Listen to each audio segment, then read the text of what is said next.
It's good you can work these things, Clive. I can't work them. Hiya guys, Clive here. I'm doing I've just done a little fishing match with a couple of the lads, and one guy in particular, probably, a lot of people probably know him, Jim Burton.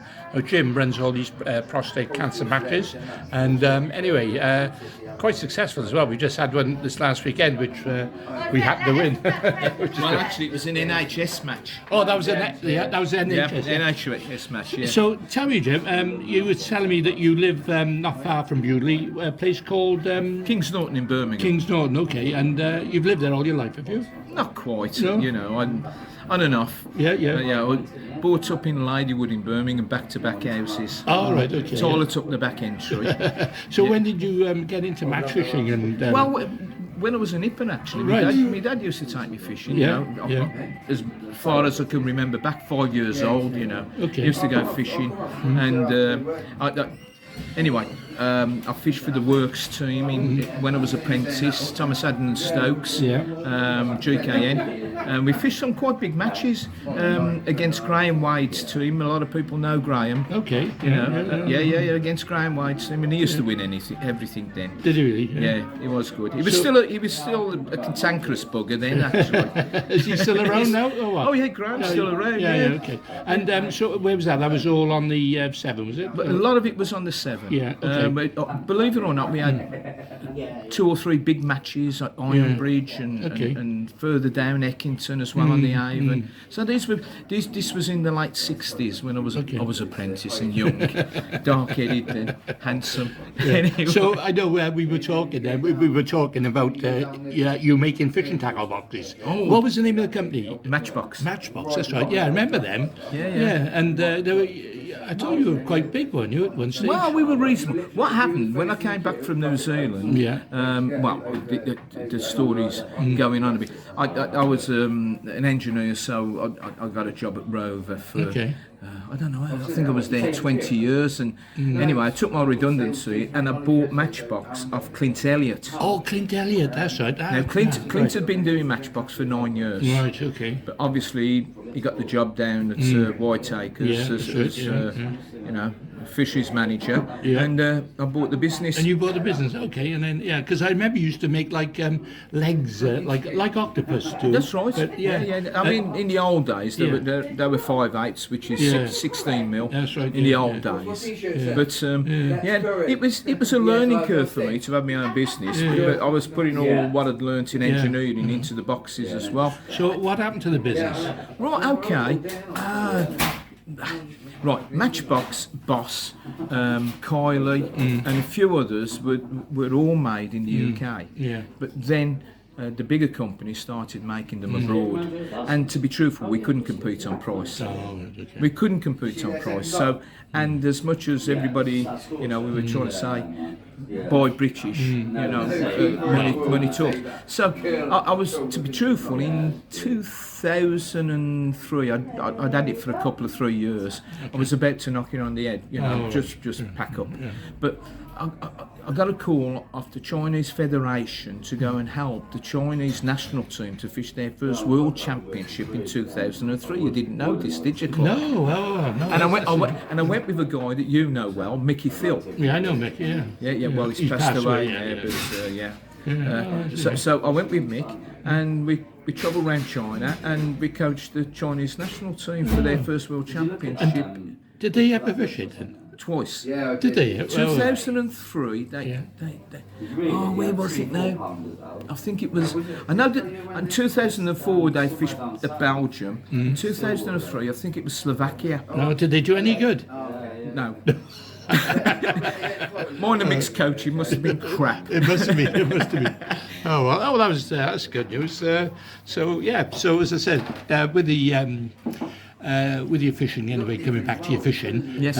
You've been involved, I think, in quite a few organisations of you know, fishing, and then you took it on your own back to do the prostate. I did. Yeah. Well, in the 90s, I was captain of the Clive Smith match group. Yeah. You know, and we did okay there. Yeah. You know, we won the Avon champs, wide champs. We won Clive Did you? against you lots. Oh right, okay. Yeah. Nomads in them days. Yeah. And so I've always gone into organising it. I did the Avon Champs for quite a few, individual Avon Champs for quite a few years. Did you? 500 pegs from Warwick to Fladbury. Did you? That took some organising. Yeah, I bet it did, yeah. Yeah, and I did the Birmingham Parks when the BA dropped it, but I only did it at Edgbaston. Okay. But anyway, I'm digressing now. Yeah. So, when I got prostate cancer and went through all the rigmarole and getting my prostate out, and then there was issues afterwards and more treatment, but I had no symptoms, you see. So this is really important. So I'm glad we're having a chat today. Yeah. Because I want to get over to guys that you've got to go and get a prostate check. Now guys won't go for the we're all adults, the finger up the arse. Although one of my mates goes every week, but he's that way inclined. Oh, well. So that's what they actually do, though, do they? Yeah, they do. But a lot of guys won't go. No. So there's a blood test. Anyway, this is very quick. I went for my 60th Wellman test, and the doctor said, "How are you, Jim?" I said, "Top of the shop, nothing wrong."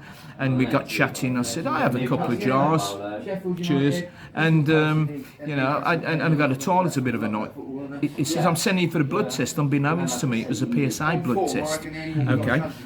2 days later, he's called me and he said, "I've got you down the hospital." He said, down the hospital I went. Internal examination, biopsy. The next day they called me and they said, "You got aggressive cancer." Aggressive, bloody hell. So that's not something you want to. No, of course Anyway, not. this is almost this is over 9 years ago now. So I had my prostate out, and then there was more problems. But anyway, I'm here now to tell the story. Yeah, so I kept saying, guys, you've got to go and get this PSA blood test. And they went to the doctors, and the doctors are reluctant to give this test because it's not a conclusive test. It's about 85%. Plus it costs 20 quid, which they don't want to spend. Right, but anyway, so I took a couple of my mates to a Lions event that were doing prostate testing, and I said to the guy, they'd done about 200 or 300 guys. I says, and they closed the door, and I says, there's about 50 left outside. He says, we've run out of kits, and this has cost us £5,000. And I says, well, you're doing another one soon, aren't you? And he says, no, he says, we can't get that money. I says, you'll do one in 6 months' time. I says, because I'll get the money. And that's how we started. And that's how it all started. All right, okay. Yeah. I know you championed it, and I think, you may probably save some people's lives as well, actually, But, I hope so. Yeah, I hope so. Anyway, that's great. But anyway, so the match is now, what we do, I ask an association or a fishery if they'll give the fishery up or the association their pegs for the day. So it's a normal match that we do, normal pools money, normal payouts. So, but I take the peg fee and put that into the pot along with a raffle that I do on the day, and that's how we raise the money. And that's how you make your money, okay. Yeah. There you are. So there you are, guys and gals. Jim's doing a great job, and if anyone wants to volunteer, get in touch with Jim, and he'll organise a match. Can I just say, at the moment, because we set up screenings for prostate, blood tests, but we can't do it now. So there's home kits right?